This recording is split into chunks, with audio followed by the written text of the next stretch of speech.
Let me say something that most women will never admit out loud. There are days I don't want to be touched. Days I'm exhausted, drained, and the last thing on my mind is sex. And my husband knows this, but somehow he still gets me every single time. Not by begging, not by pressuring me, not by doing anything manipulative or desperate. He just knows exactly what to do. And within minutes, I'm the one reaching for him. Now, you might be thinking, Dr. Julia, how is that even possible? That's exactly what this video is about. Because what my husband does isn't magic. It's actually backed by science. And today, I'm handing it all over to you. 7 specific things that flip a woman's switch. Things most men will never know. And if you skip this video, you might just keep missing out. Tonight, tomorrow, and the night after that. Now, before we dive in, let me introduce myself for those of you who are new here. My name is Dr. Julia Rhodes. I am a men's sex therapist with over a decade of experience helping men regain their sexual health, their confidence, and their strength in the bedroom and beyond. Over the years, I have sat across from hundreds of men, good men, loving men, men who genuinely care about their partners, and watch them struggle with one of the most frustrating things in a relationship. Their woman just doesn't seem to want sex as much as they do. And they don't know why, and they definitely don't know what to do about it. That's why I started this channel. Not to shame men, not to lecture anyone, but to give you the real information. The science, the psychology, the practical tools that nobody ever hands to men. And today, I'm doing something a little different. I'm not just speaking to you as a therapist. I'm speaking to you as a woman, as a wife. And I'm pulling back the curtain on exactly what works, because I live it firsthand. So, if you're ready, let's get into it. But before we do, if you are watching this and you have ever felt rejected, confused, or just plain lost when it comes to your woman's desire, this channel was built for you. Hit that subscribe button right now. Turn on your notifications so you never miss a video. Because every single week, I am putting out content that your doctor won't tell you, your boys don't know, and Google barely scratches the surface on. And do me a favor, drop a comment below and tell me, how often does your woman turn you down? I read every single comment, and your answer might just shape my next video. Now, let's talk about the 7 things my husband does that get me in the mood every single time. Point 1, emotional connection. The real foreplay nobody talks about. I need you to hear this and really let it sink in. For a woman, foreplay doesn't start in the bedroom. It doesn't even start when you get home from work. For most women, foreplay starts in her mind, sometimes hours, even days before sex ever happens. And at the center of all of that is emotional connection. Here's something I tell every single man who walks into my office. If your woman feels disconnected from you emotionally, her body will shut down sexually. It's not something she's doing on purpose. It's biology. It's psychology. It's the way women are wired. Think of it like this. A woman's desire is like a door, and emotional connection is the key. Without the key, it doesn't matter how hard you push that door. It is not opening. So, what does emotional connection actually look like in practice? It looks like your husband asking you about your day and actually listening, not nodding while scrolling his phone. Actually listening, making eye contact, responding. It looks like feeling seen. Feeling like the person you're with genuinely cares about what's going on inside your head. My husband has this habit of sitting with me after dinner. No TV, no phones, and just talking. About nothing important sometimes. About everything sometimes. And I cannot tell you what that does to me emotionally. By the time we go to bed, I already feel close to him. I already feel connected. And that connection, it translates directly into desire. So if your woman has been pulling away from you sexually, I want you to ask yourself honestly, when was the last time you had a real conversation with her? When was the last time she felt truly heard by you? Because emotional disconnection is the #1 silent killer of a woman's sex drive. And emotional connection is the fastest way to bring it back. Point 2. Flirting and texting during the day. Build the fire before you get home. Now this one is underrated, and most men completely skip it. Here's what a lot of men do. They go to work, they come home, they eat dinner, watch TV, and then somewhere around 10 p.m., they slide over to their woman and wonder why she's not immediately ready and responsive. But what did you do all day to make her think about you? My husband figured this out early in our marriage, and it changed everything. He sends me texts during the day. Not just what's for dinner texts. I mean intentional, flirty, warm messages that make me smile in the middle of my workday. Sometimes it's something sweet, telling me he was thinking about me. Sometimes it's something a little bold, a message that makes me raise an eyebrow and smile to myself. And here's what that does. It plants a seed. By the time he walks through that door in the evening, I have been thinking about him. I am already mentally and emotionally warmed up. He has been on my mind. And this is actually backed by research. Women experience what scientists call responsive desire, meaning our desire responds to stimulation rather than appearing out of nowhere, the way spontaneous desire works in most men. That stimulation can be physical, yes, but it can also be emotional, mental, and psychological. A well-timed text message? That's stimulation. That's foreplay. That is him building desire in me before he ever lays a single finger on me. So, starting tomorrow, text your woman during the day. Not something generic, something that shows you were thinking about her specifically. Watch what happens when you get home. Point 3. Touch and foreplay. And I don't mean what you think.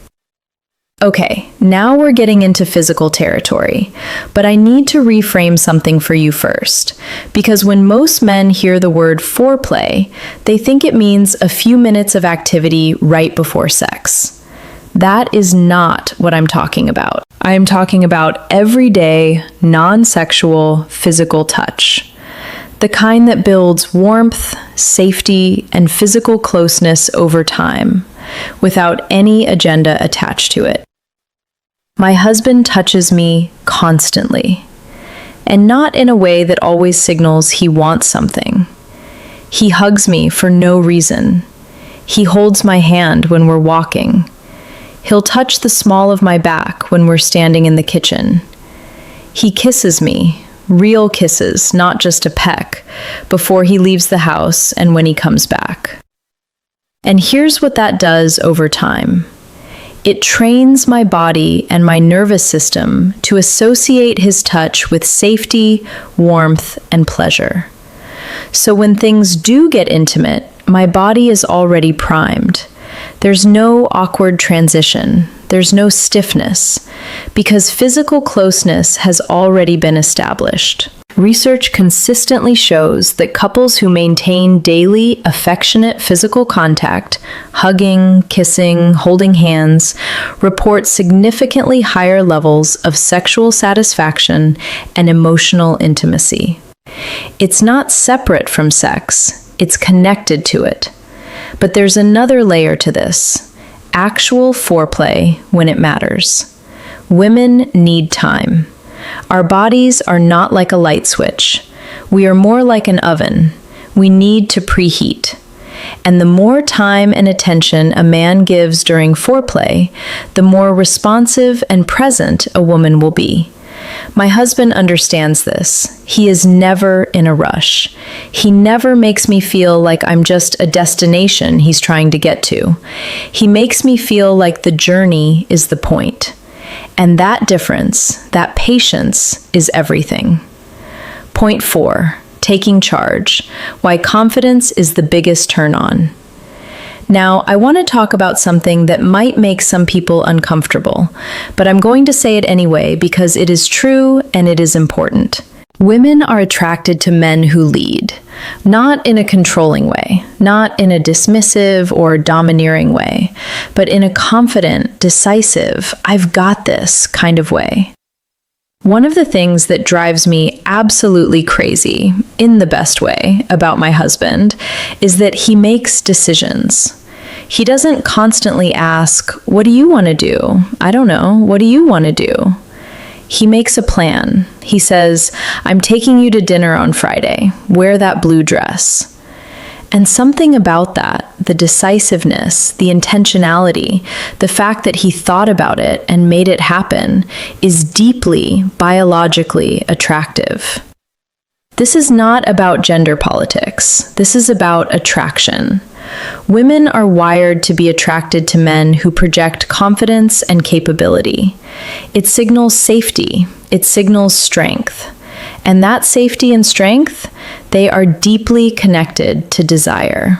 I have had men in my office who are wonderful, kind, generous partners, but they are so passive, so uncertain, so afraid of making a wrong move that their women have completely lost attraction for them. Not because they're bad men, but because they stopped leading. So take charge, plan the date, make the reservation, suggest something bold and different. When it comes to intimacy, be present, be confident, be intentional. Don't ask, "Is this okay? Do you want me to? Should I?" Every 30 seconds. Read her, tune into her, be present. Confidence is not something women just appreciate. It is something women respond to physically. It is a turn-on in the truest sense of the word. Point 5. Make it about her, the secret most men miss. This is the one I want every man to tattoo on the inside of his eyelids. If you want your woman to want sex, make sex about her. I know that sounds simple. I know you might be sitting there thinking, obviously, but I am telling you, truly making it about her is rarer than you think. There's a difference between a man who has sex with a woman and a man who makes love to a woman. The first man is focused on his own release, his own pleasure, his own satisfaction. The second man is focused on her, on what she's feeling, on what she needs, on making sure she walks away from that experience feeling incredible.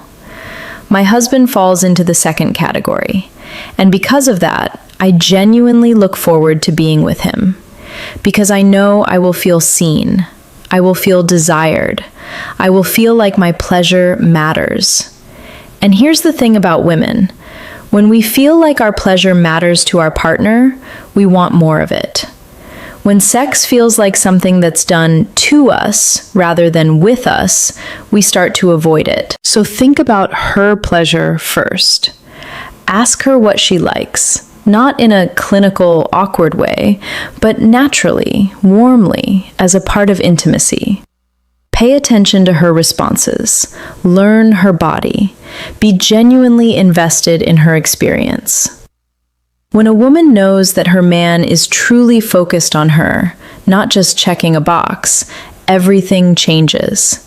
Her desire increases. Her openness increases. Her willingness increases. Make it about her every single time. Point 6. Help around the house. Yes, really. I know. You didn't come here for a chores lecture, but stay with me because this is more important than you realize. A woman who is mentally and physically exhausted cannot access desire. It is physiologically impossible. Think about what many women are carrying every single day.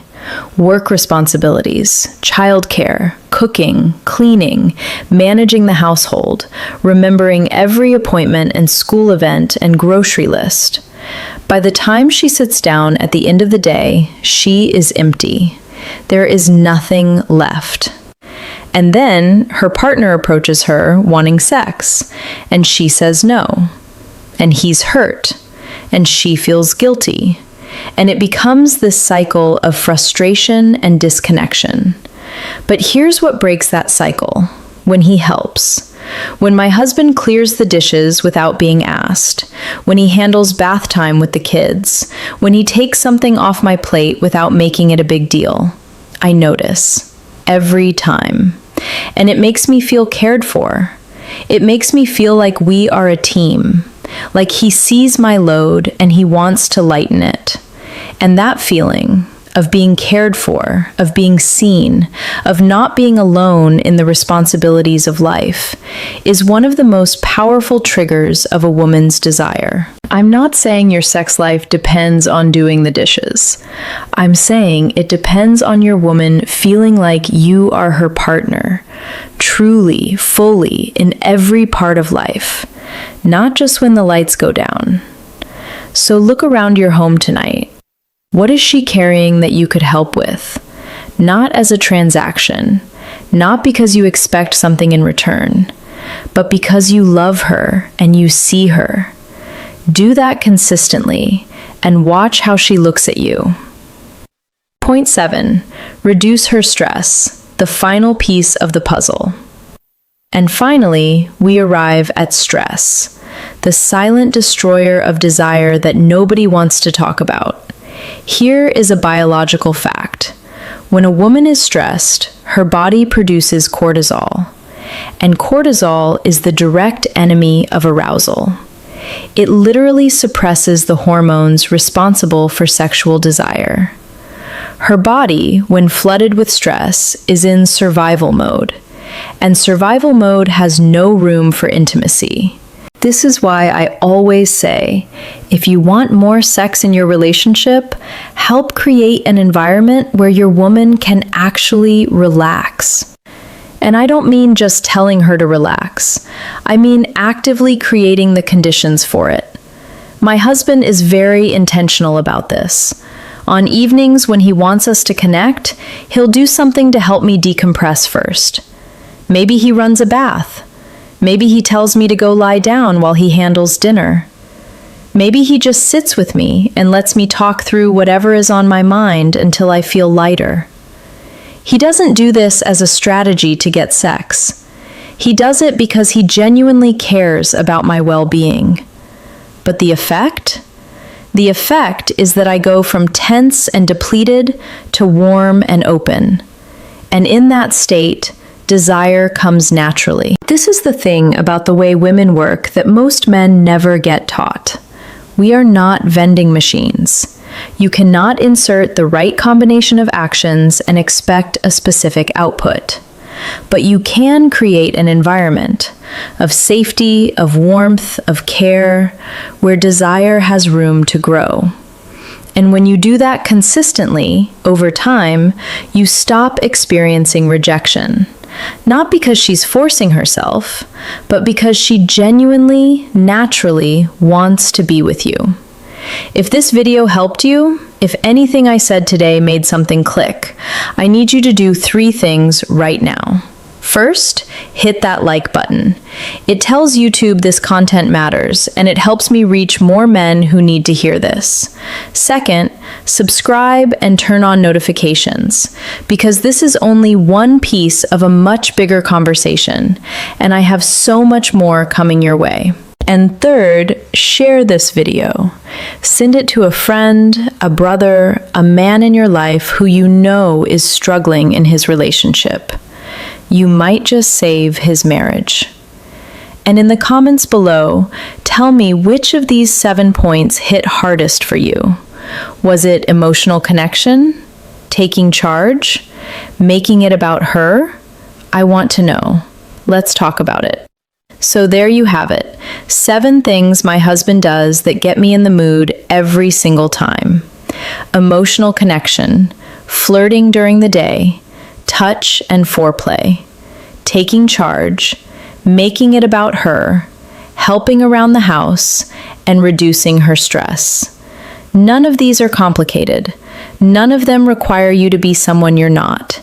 They just require intention, awareness, and a genuine desire to understand the woman you're with. Because here's the truth I want to leave you with. The men who have the best sex lives are not the most attractive men, or the richest men, or the men with the most game. They are the men who took the time to truly understand their women, who showed up consistently, intentionally, and lovingly, not just in the bedroom, but in every room. Be that man. I'm Dr. Julia Rhodes, and I'll see you in the next one.